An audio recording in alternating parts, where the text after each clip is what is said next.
എല്ലാവർക്കും my vlog ജയിലേക്ക് സ്വാഗതം. ഇന്ന് ഞാനിവിടെ ഉണ്ടാക്കാൻ പോകുന്നത് കപ്പ പുഴുങ്ങിയത് എങ്ങനെയാണെന്നാണ്. അപ്പോൾ എല്ലാവരും ഓർക്കും ഞാൻ എന്തിനാണ് ഈ വീഡിയോ ഇടുന്നത്, വളരെ ഈസി ആയിട്ടുള്ള റെസിപ്പിയാണല്ലോ എന്ന്. പക്ഷേ അത് പുറത്തുള്ളവർക്ക് ചിലർക്കൊന്നും അറിയത്തില്ല എങ്ങനെ കപ്പ ഉണ്ടാക്കുന്നതെന്ന്.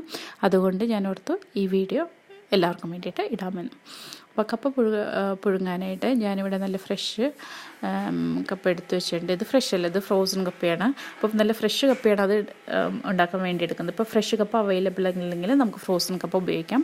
ഫ്രോസൺ കപ്പ വാങ്ങിച്ചിട്ട് നമ്മൾ ഹാഫ് ആൻ അവർ വെള്ളത്തിലിട്ട് വെക്കണം. വെള്ളത്തിലിട്ട് വെച്ചിട്ട് അതും മീഡിയം സൈസായിട്ട് കട്ട് ചെയ്യുക. നിങ്ങളുടെ ഇഷ്ടത്തിനനുസരിച്ച് കട്ട് ചെയ്യും. ഞാനിവിടെ മീഡിയം സൈസാക്കിയിട്ട് കട്ട് ചെയ്തിരിക്കുന്നത് പുഴുങ്ങാനായിട്ട്.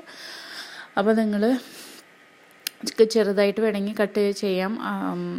അത് നിങ്ങളുടെ ഇഷ്ടത്തിനനുസരിച്ച് ചെയ്യാം. എന്നിട്ട് കുറച്ച് വെള്ളം ഒഴിച്ചിട്ട് നമുക്ക് അടപ്പത്തേക്ക് വയ്ക്കാം. അപ്പം നിങ്ങൾക്ക് ഈ ചാനൽ ഇഷ്ടപ്പെട്ടെങ്കിൽ നിങ്ങൾ അത് സബ്സ്ക്രൈബ് ചെയ്യാൻ മറക്കരുത്. അപ്പം നിങ്ങൾക്ക് മോർ റെസിപ്പി കാണാനായിട്ട് ഇത് സബ്സ്ക്രൈബ് ചെയ്യുക. പിന്നെ നിങ്ങളുടെ നെഗറ്റീവ് കമൻറ്റും പോസിറ്റീവ് കമൻറ്റും ഞാൻ പ്രതീക്ഷിക്കുന്നുണ്ട്. ഞാൻ പുതിയതായിട്ട് തുടങ്ങിയ ചാനലായതുകൊണ്ട് നിങ്ങൾ കമൻ്റ് ഇടുമെന്ന് പ്രതീക്ഷിക്കുന്നു.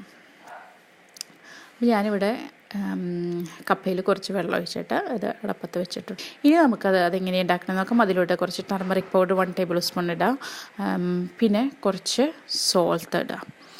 ഇപ്പോൾ ടർമറിക് പൗഡർ ഇട്ടില്ലെങ്കിലും കുഴപ്പമൊന്നുമില്ല. ഞാൻ മിക്കപ്പോഴും ഇടാറുണ്ട്. അപ്പോൾ അതിനൊരു നല്ല ഒരു മഞ്ഞ കളർ കിട്ടും. പിന്നെ അതിൽ വല്ല വിഷാംശമൊക്കെ ഉണ്ടെങ്കിൽ അത് പൊക്കോളും. അപ്പോൾ അതിന് വേണ്ടിയിട്ടാണ് ഞാൻ ടർമറിക് പൗഡർ ഇടുന്നത്. അപ്പോൾ സോൾട്ട് ഇട്ട് കഴിഞ്ഞിട്ട് പിന്നെ നമുക്ക് കുറച്ച് കറി ലീവ്സ് കൂടി ഇടാം. അപ്പോൾ നല്ല മണം വരാനായിട്ട് ഒരു നല്ല ടേസ്റ്റും കിട്ടും അതിൻ്റെ. എന്നിട്ട് നമുക്കത് മൂടി വെച്ചിട്ട് ഒരു 10-15 മിനിറ്റ് ആകുമ്പോഴേക്കും വേവും. അത് കപ്പയുടെ അനുസരിച്ചിരിക്കും. ചില കപ്പ വേഗം വേവും, ചില കപ്പ കുറച്ച് നേരം എടുക്കും വേവാനായിട്ട്.